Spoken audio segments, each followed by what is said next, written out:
সিংহের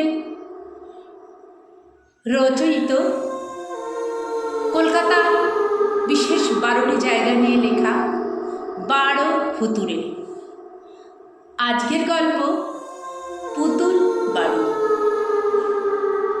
পুতুল বাড়ি নামটি শুনতে যতটা মিষ্টি, এই বাড়ির ইতিহাস ঠিক ততটাই ভয়ানক।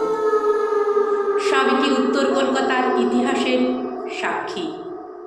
আগাছায় ভরা আহেরিটোলার 17 নম্বর হরচন্দ্র মল্লিক লেনের বাড়িটি আজ কলকাতার অন্যতম অভিশপ্ত বাড়ি বলে খ্যাত।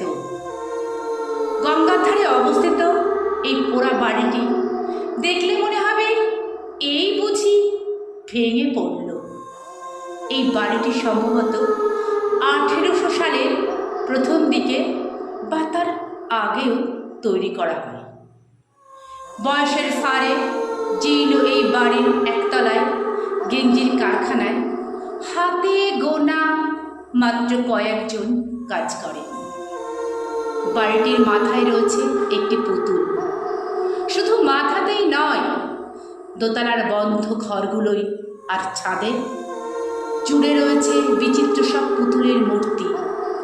আধখানা মাথা, হাত, কান ভাঙা মূর্তিগুলোর অধিকাংশের অবস্থাই অত্যন্ত শোচনীয়।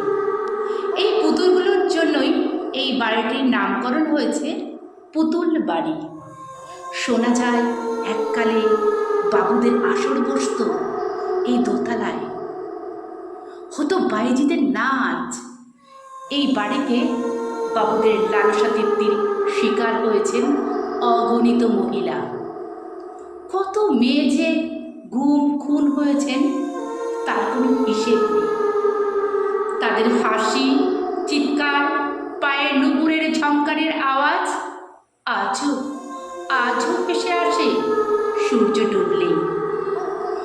অনেকেই মনে করে এই বাড়িতে রয়েছে অতৃপ্ত আত্মাদের অশুভ ছায়া।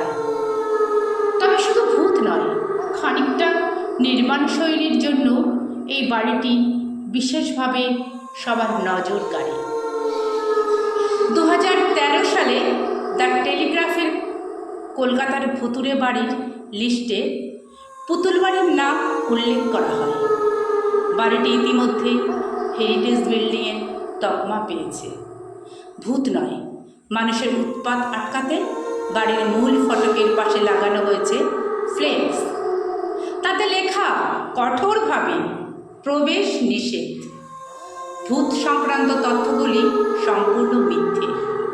তাতেও কিন্তু কোনো লাভ হয়নি। লোকেদের বিশ্বাস, অন্ধকার নামলেই নাকি অশরীরীদের হাঁটাচলা এখানে এখনও টের পাওয়া যায়।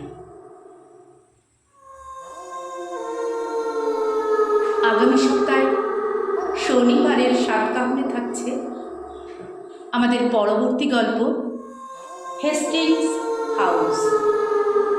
বন্ধুরা, এই ধরনের অজানা তথ্য, রহস্য,